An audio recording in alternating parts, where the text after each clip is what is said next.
one of the greatest of all time. I was just doing a podcast earlier today, and we were talking about the greatest producers of all time. And I had to say you, man. You one of them, dog. Thank you. Appreciate it. Yeah, JD's here. Jermaine Dupri. Mm-hmm. What's going on, man? You got this Magic City documentary? Yeah. So the Magic City documentary drops August 15th on Stars. And we was doing the Magic City documentary. I had no music go along with it. Then I got a new deal, Social Death and Hype.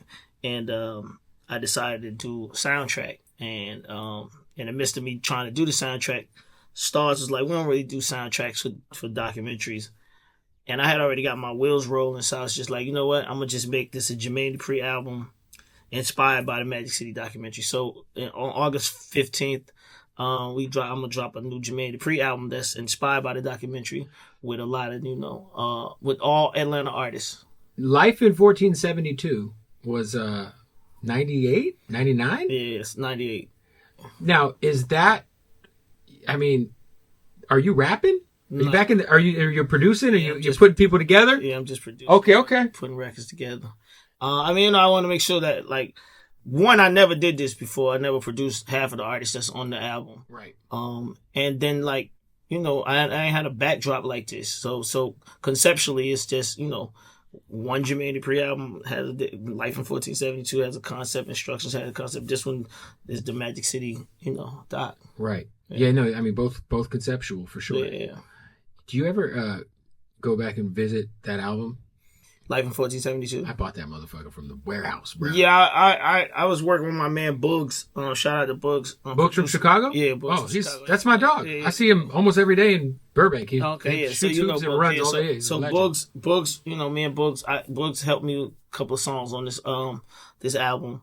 And we was going through samples, and he sent me the sample of me, Brat, and Crazy Bone. And he was like, man, it's time for you to bring this back. And I'm just like, bring it back.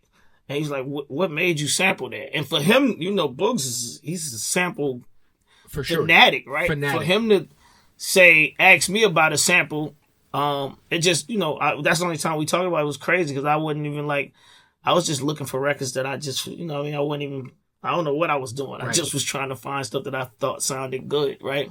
But to see that it resonated and he brought it back to 2025, they're like, yo, we should make a record off this again. It's crazy. That's probably my favorite, like, Mariah hip hop song was the Sweetheart record. Yeah. That record was crazy. Thank you. Yo, so who are you?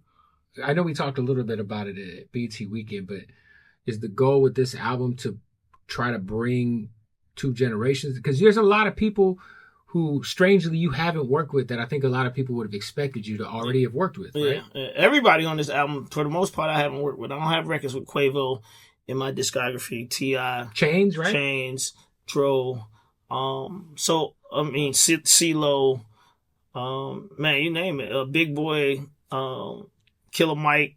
I don't have records with That's them. so crazy. Yeah. I don't have records with them. Was that because in the So Def days, you guys were just like so, because you had your crew, right? Obviously you're working with Usher, you were working with Mariah later on, but the So Def days, I feel like, you were like so locked in on developing the Brat, developing Bow Wow. That was it like at that time there was so many different movements happening in Atlanta at the same time. Yeah. No, I think it's just like, one, I'm not the producer that like be trying to get on everybody's albums. I always try to produce my own artists, and I think that's really how it happens. Like a lot of producers, they always be waiting on who's I used to have this list called Who's Looking List, and producers used to be like, oh, scrambling trying to get on niggas' albums or whatever. I've never been I never was doing that. I always, like you said, I was trying to find my own artists. So, and I always felt like, the producers in Atlanta, I feel like they all good, and they artists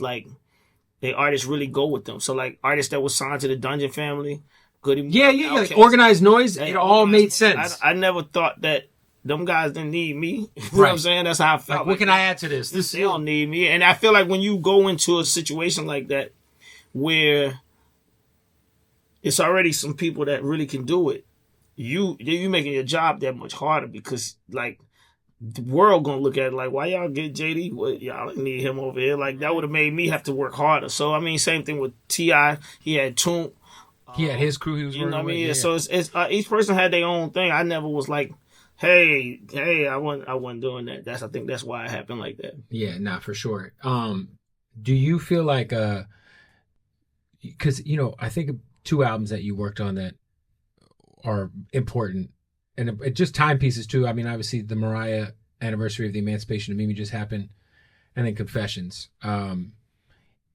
Which one of those albums do you feel like holds like and it's probably picking between your two kids, but if you had to pick one of those albums that holds the strongest place in your heart, in your legacy, can you pick one of those two?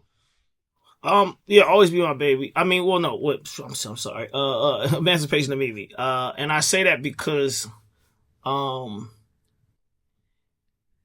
Emancipation of Mimi, I was so hot that I blocked myself from having another number one record. Like I had number one and number two and number three on the Hot 100 for the first time in What were the three records? Shake It Off, We Belong Together, and Bow Wow and Sierra. Crazy, right? So that that period of time, like I never had that with any other album. You know what I mean? And We Belong Together was so big, and Like You was so big that it kept Shake It Off from getting into number one.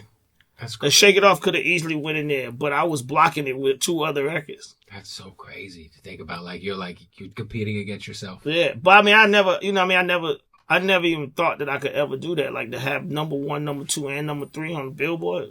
I don't think anybody ever thought like that. Yeah, that's almost like an unfathomable like dream to think of. Like you dream of having a number one. Yeah. But to have 1, 2, and 3 at the same time. It's crazy. I've made t-shirts. Now you talking about t-shirts. I made a t-shirt. I had a hat. I called people like, yo, I need a hat. That was funny because I was telling Mariah, I went to see Mariah. I think I went to Mr. Childs.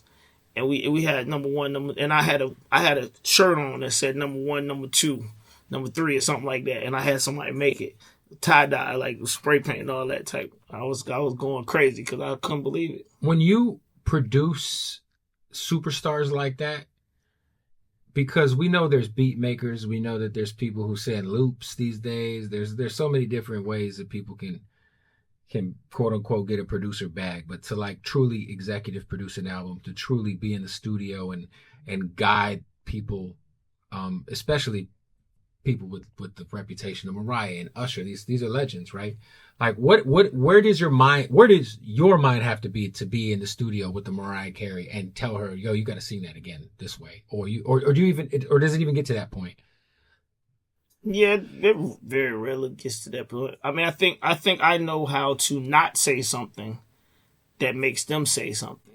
You know what I mean? And I can't say I learned this, but it happened when I went in the studio with Aretha Franklin, and I guess I was so I won't even say excited. It was Aretha Franklin. Of course. You know what I mean? So it's like I wasn't so excited I didn't want to say nothing. I was in the studio with Aretha Franklin. And what you can tell Aretha Franklin, like, you think she gonna hit a bad note?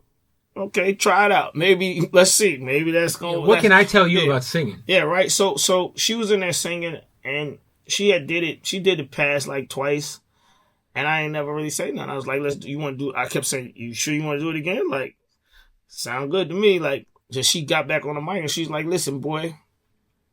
That's the first time I met her. So she called me. She's like, listen, boy, I would have not flown you to Detroit for you to just look at me and listen to me sing. And tell me good job. And she was like, if you gonna be the producer, produce me. And I was like, oh shit, like, okay, all right. And from that session, it made me start realizing like how important it was for me to say something and how important it was for me not to say something. So with Mariah, I just throw it in the air sometimes. Like when We Belong Together, I kept saying, they want you to, they want you to hit the high note at the end, right? Right. And she's like, I'm gonna do that when I get back to New York. And I'm like, all right, well, Right. You know they want you to do the high note, right? You Like know I you say gotta it do enough to them, so like hopefully it register. Not like don't really like pushing it. So I just learned how to like take my ego out, give the artist they room. They make sure the artist is most comfortable. That's the thing. If an artist is as comfortable they could possibly be in the studio, they'll give me exactly what I want. The results will be there. Yeah.